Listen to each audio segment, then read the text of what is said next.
परमेश्वर के धन्य नाम की महिमा हो। प्रभात मनन के सत्र 2642 में आप सभी का बड़े प्रेम के साथ स्वागत करता हूँ। आइए आज के मनन के लिए हम पढ़ते हैं यूहन्ना की तीसरी पत्री 15वीं पद। तुझे शांति मिलती रहे। यहाँ के मित्र तुझे नमस्कार कहते हैं, वहाँ के मित्रों से नाम ले लेकर नमस्कार कह देना। पढ़ी गई बाइबल पद के प्रारंभ में यूहन्ना गयुस से जो कहता है, दो यहूदी आपस में मिलते समय एक दूसरे का अभिवादन करते हुए कहने वाले इब्रानी वाक्य का हिंदी अनुवाद है, तुझे शांति मिलती रहे। जब दो धार्मिक यहूदी आपस में मिलते हैं, पहला दूसरे से शालोम अल हम कहता, जिसका अर्थ है पीस बी अपॉन यू अथवा तुम पर शांति हो, तब दूसरा पहले से इस प्रकार जवाब देगा कि अल हम शालो अथवा अपॉन यू बी पीस, तुम पर भी शांति हो। यद्यपि समय बीतते गए तो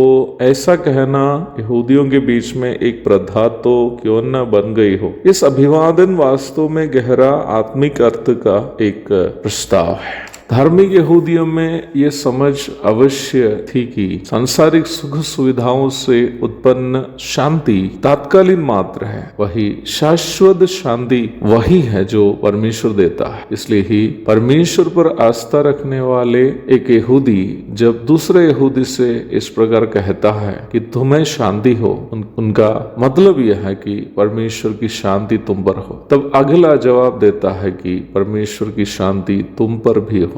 क्या जब यूहन्ना गयुस का अभिवादन शालोम अल हम करते हुए कहता है, वह केवल एक यहूदी रीति रिवाज का आचरण कर रहा था? मुझे नहीं लगता कि यूहन्ना यहाँ यहूदी रीति का आचरण यूं ही कर रहा था, क्योंकि यूहन्ना ये बात अच्छा से समझने वाला व्यक्ति था कि संसार देने वाली शांति नहीं, परंतु यीशु मसीह देने वाली शांति ही हमारे दुख में या हमारे दर्द में हमारी सांत्वना बन सकती है। मैं सोचता हूँ कि गयुस का अभिवादन करते समय यूहन्ना के मन में यीशु मसीह का प्रस्ताव अवश्य स्मरण में रहा होगा। यीशु मसीह ने कहा, मैं तुम्हें शांति दिए जाता हूँ, अपनी शांति तुम्हें देता हूँ, जैसे संसार देता है मैं तुम्हें नहीं देता। तुम्हारा मन व्याकुल ना हो और न डरे। यूहन्ना 14:27। संसार का जीवन कष्ट और परेशानियों से भरा हुआ है। एक मसीह विश्वासी कभी भी ये उम्मीद नहीं कर सकता कि संसार से उनको शांति और चैन मिलेगा। पौलुस तीमुथियुस को लिखते वक्त कहा, पर जितने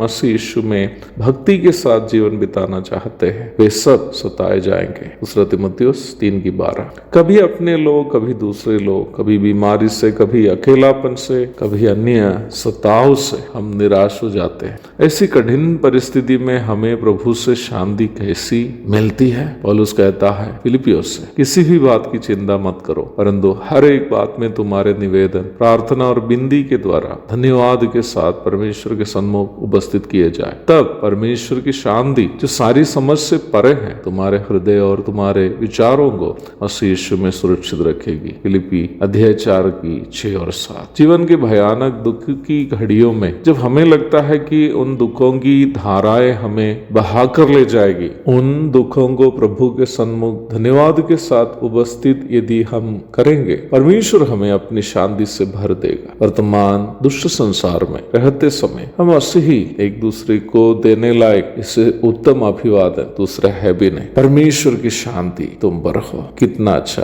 अभिवादन है। गयुस के प्रति अपना गहरा मसीही प्रेम व्यक्त करते हुए, पुनः याद दिलाते हुए यूहन्ना अपनी तीसरी पत्री यहाँ समाप्त कर रहा है। एक और शुभ दिन की धन्य कामनाओं के साथ आज का मनन में समाप्त कर रहा हूँ। प्रभु आप सबको आशीष दे। आमीन।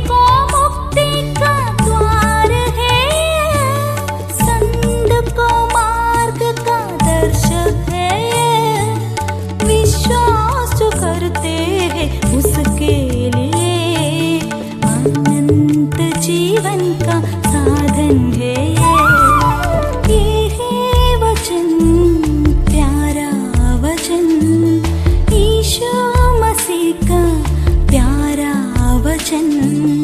ये है वचन,